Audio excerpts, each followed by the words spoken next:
Ruben Amorim is facing his Ten Hag Cristiano Ronaldo moment at Manchester United. Garnacho hit the headlines after storming down the tunnel in the win against Ipswich. Alejandro Garnacho stormed down the tunnel after being substituted before half-time against Ipswich last night. The Argentine international was sacrificed for Noussair Mazraoui on the 45th minute, as Ruben Amorim wanted to bring on a defensive option after Patrick Dorgu's red card. United fans will know that this is not the first time one of their attacking stars has stormed down the tunnel in a strop before the full-time whistle.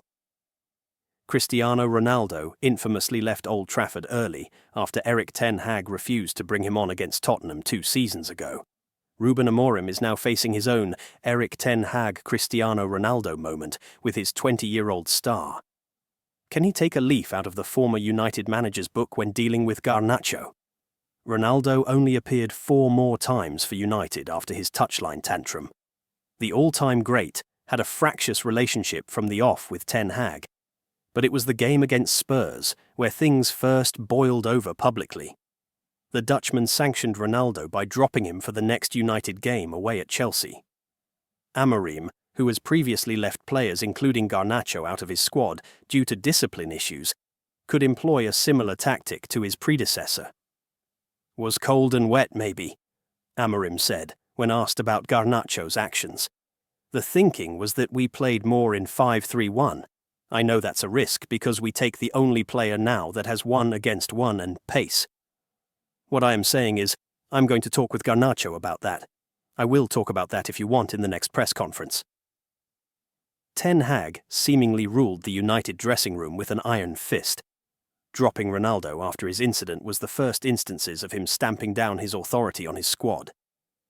Even though Ronaldo did play for Ten Hag again, and even captained the side in his last appearance for the club in a 3-1 loss at Villa Park, the relationship between the two had broken down after the Tottenham game.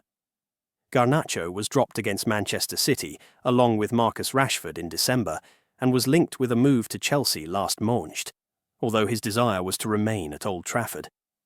It would not be a surprise if Amorim was to leave Garnacho out of his starting line-up for Sunday's FA Cup tie against Fulham, or potentially even the squad entirely. "I love to score goals." Chido Obi gives first interview since signing for Manchester United. Manchester United take on Arsenal in the FA Youth Cup quarter-finals on Friday, and Chido Obi could be involved in the game. Chido Obi said he loves to score goals in his first interview with Manchester United's club media.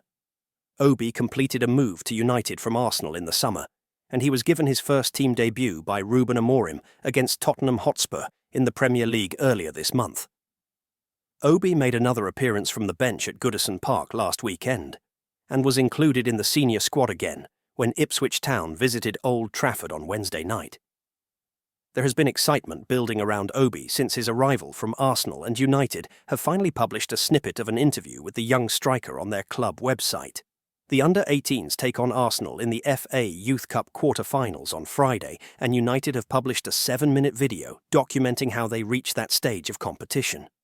There is a snippet of Obi after scoring a hat-trick against Chelsea, and he said, "I love to score goals, and I love to help the team to win in this big competition, so, yeah, it's really good."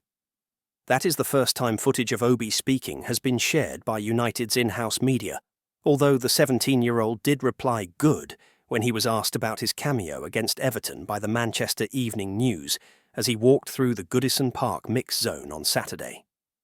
U18 boss Adam Lawrence praised Obi after the Chelsea victory and said, "It was a really good night for both of the goal scorers, Obi and Scanlon.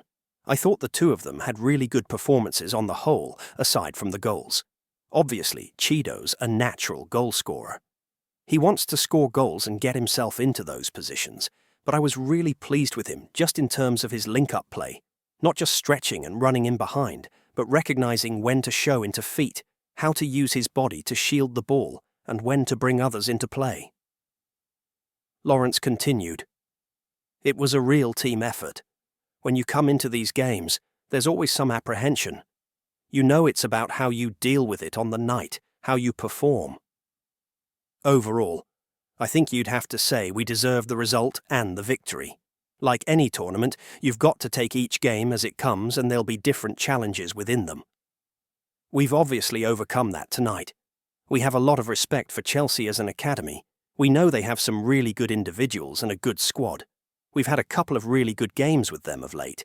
When you get to this stage, there's going to be different questions posed of the group. But we rose to that.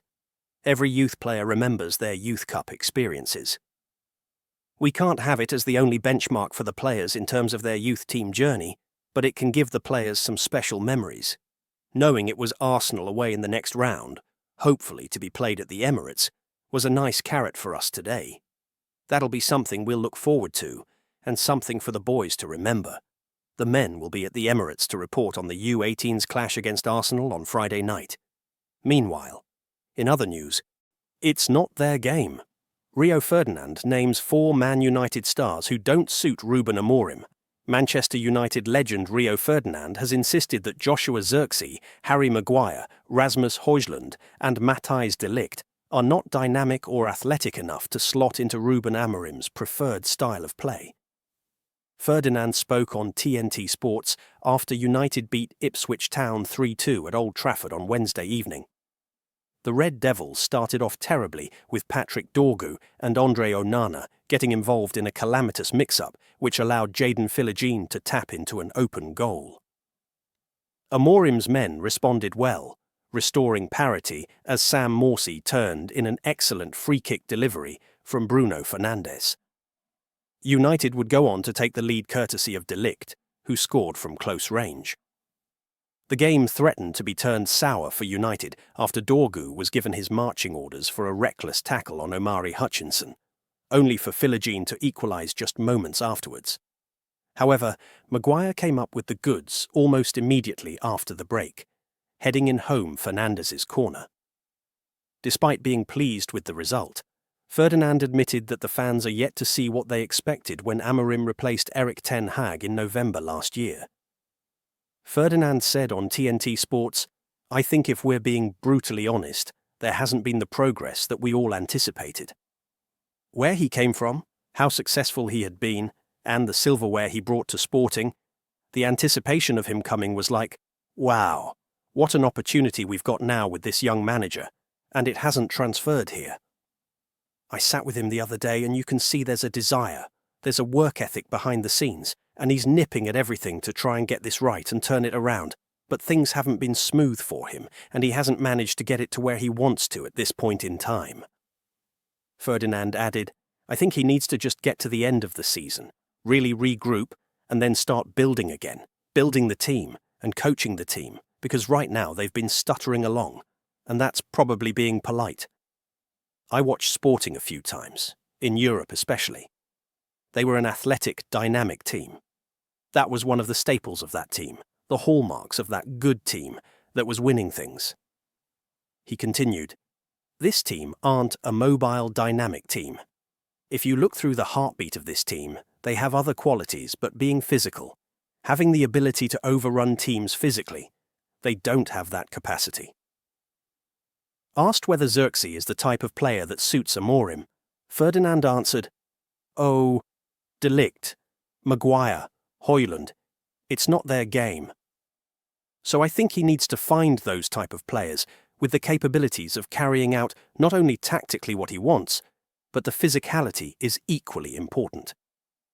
During the match, Ferdinand and Robbie Savage also tore into Onana, blaming him for not communicating with Dorgu in the build-up to Philogene's first strike. Savage said on commentary via Daily Mail, "Wow, Dorgu has tracked the run, and the communication between Onana and Dorgu must be non-existent. Credit to Jadon Philogene, the desire, he's onside. But I've got no idea why Onana is running out to that position. Dorgu has got it under control. No problem at all. He shouldn't come there, Onana. I might be completely wrong, but stay. The defender has got it under control, so stay in your 6-yard box. Credit to Philogene. What a start from Ipswich." Savage went on, "The defender has got it under control. I don't think there is a reason why Onana comes out there. You should be talking, lay it back to him on his right foot, and then he can clear it. I don't know why he's come. The defender is in control. Onana, stay in your goal." Ferdinand was equally critical, further stating, "A terrible start. I don't think Dorgu, at any moment, looks up to see where Onana is. Onana doesn't need to come in. The fullback is in complete control, and he can just hold his ground and let him play it back to him. But Dorgu doesn't look. The awareness isn't there, and it's pounced on. Ipswich took a deserved lead for pouncing on that lack of communication. The result saw United climb up just 1 point to 14th place in the Premier League table. The Reds are back in action on Sunday when they welcome Fulham to Old Trafford in the 5th round of the FA Cup. Kickoff is at 16:30 GMT. Meanwhile, in other news, which games Patrick Dorgu will miss for Manchester United after red card versus Ipswich Town? Patrick Dorgu will want to quickly forget about his first-half performance for Manchester United against Ipswich Town. Just 4 minutes into the Premier League clash, Patrick Dorgu's back pass skipped past Andre Onana and set up an easy opener for Jadon Philogene, although the majority of the blame lies with the goalkeeper. After a terrible first-half performance against Everton, Ruben Amorim wanted his side to start quickly, but Manchester United endured a nightmarish first 5 minutes. The Red Devils clawed their way into a lead after an own goal from Sam Morsy and a first Old Trafford goal for Matthijs de Ligt, but things came crashing back down to earth when Dorgu was sent off for a reckless challenge. The 20-year-old mistimed his challenge on Omari Hutchinson and received a straight red card from referee Darren England following a VAR review. Dorgu has made a bright start at United following his £25 million move from Lecce in the January transfer window. Ruben Amorim has praised Dorgu for his performances so far, but the United head coach will now have to cope without him for 3 games. Suspensions from Premier League red cards can be served in the FA Cup, so the first game Dorgu will miss is Sunday's FA Cup 5th round clash against Fulham.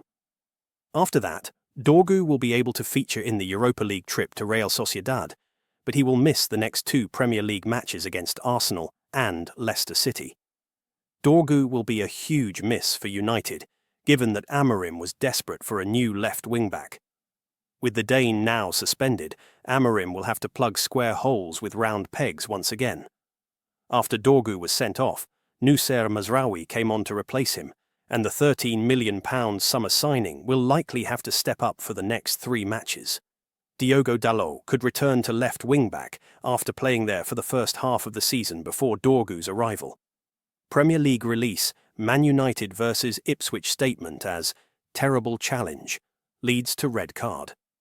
Patrick Dorgu has suffered an awful first half after being involved in Ipswich Town's opener and has now been sent off for Manchester United.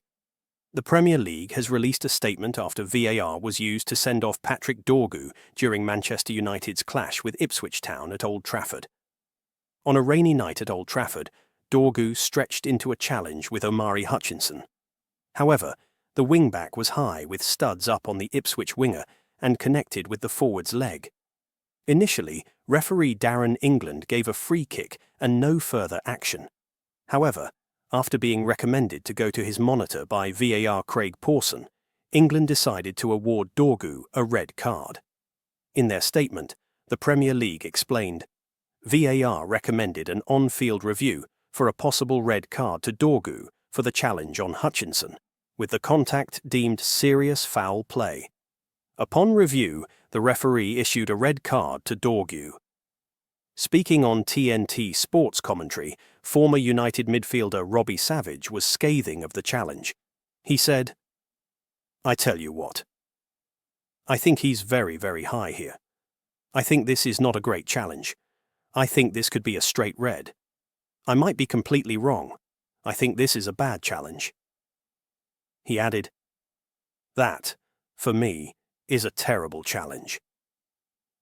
Dorgu left the pitch with the Reds 2-1 up, but that advantage did not last long for Ruben Amorim's side. Jadon Philogene added his second of the match as he whipped an inviting ball into the penalty area.